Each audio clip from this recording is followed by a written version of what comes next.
Good afternoon, everyone. First of all, let me thank you to all of you. I'm so glad that many of you could make it. Let me introduce myself. My name is Nikit Namkit. I'm a student from Faculty of Liberal Arts at Kasetsart University, Kamphangsang campus. This presentation is about our Thai culture. It's fascinating, and I can assure you that you will get the beneficial information from my topic today. It started from one day that I watched some video clips on TikTok. I kept scrolling on the mobile screen, and I noticed that most people in TikTok use the song called Thung and Lam for the contents. It gains a lot of viewers, and it's becoming really popular. So I wonder what Thung and Lam is like, and what's the origin of them. So, what I would like to present to you today is the information about Thung and Lam, such as history, the differences between Thung and Lam, famous singers in the past. These are based on the information that I've already searched for in this presentation. I divided my presentation into 3 parts.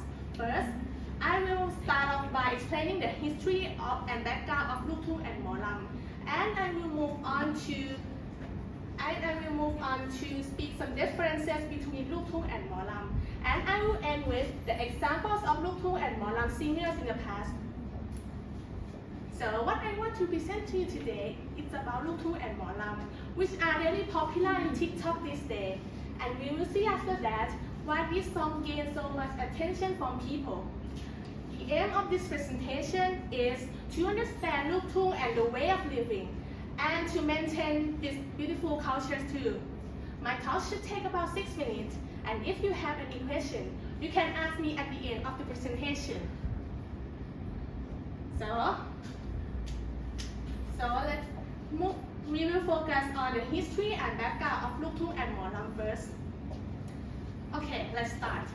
Thung was born in 1960. It developed from the folk song.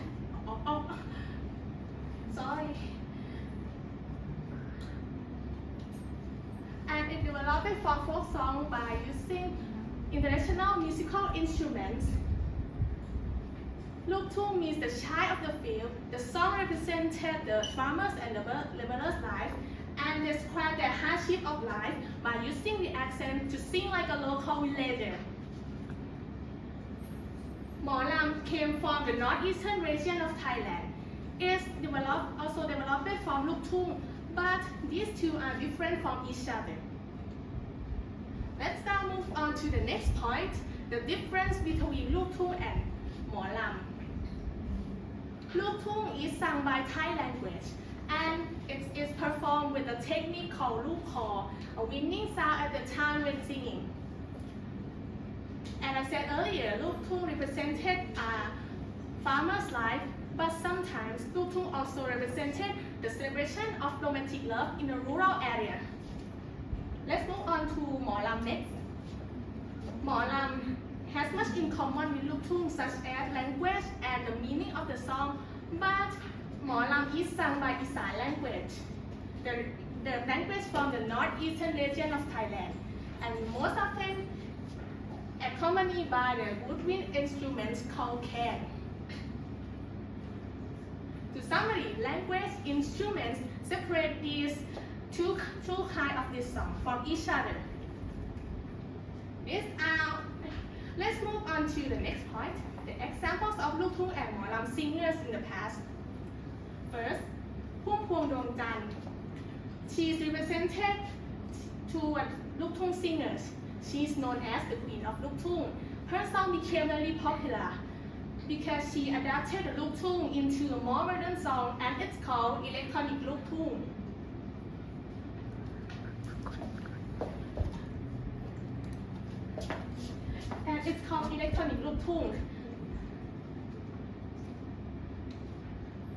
She was praised by having a passionate voice.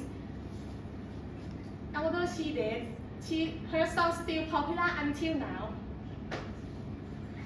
Next is Jintala Pula, is a popular Lam singer. She has a unique voice, and she also uses a technique called call too.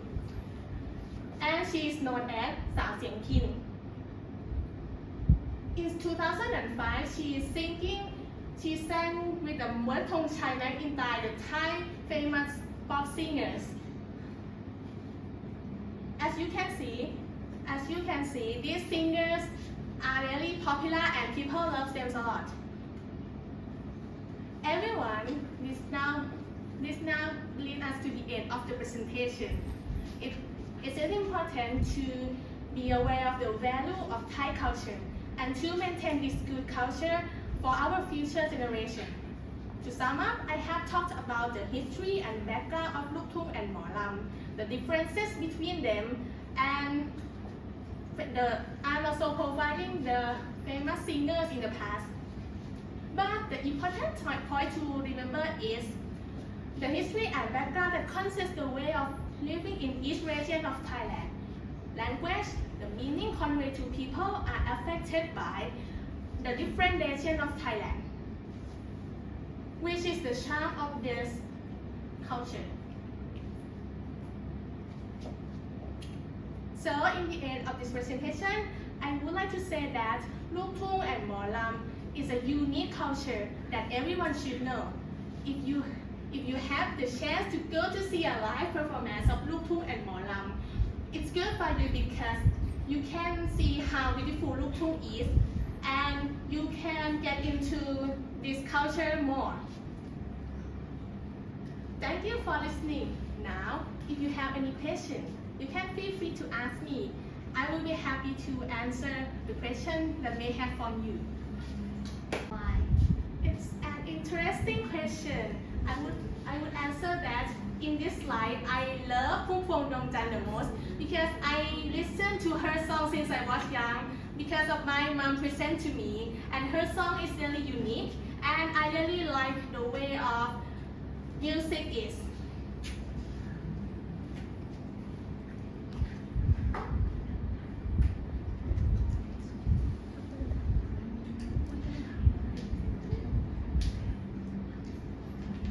How can you make Luk Thung or Hmor-lam a traditional soft power of Thailand?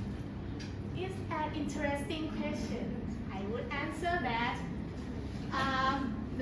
the song in this day use the some songs use the Luk Thung in the music, and you can adapt it into more modern to make it easy for teenagers to listen.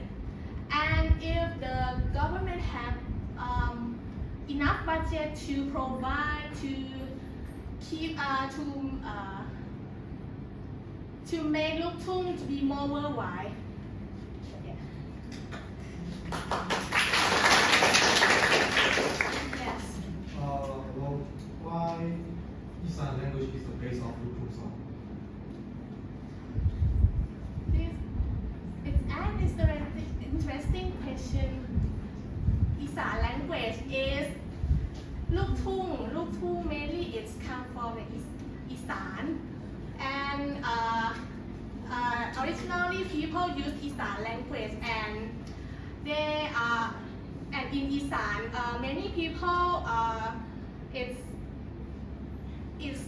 good at in agriculture, lifestyle, and so on.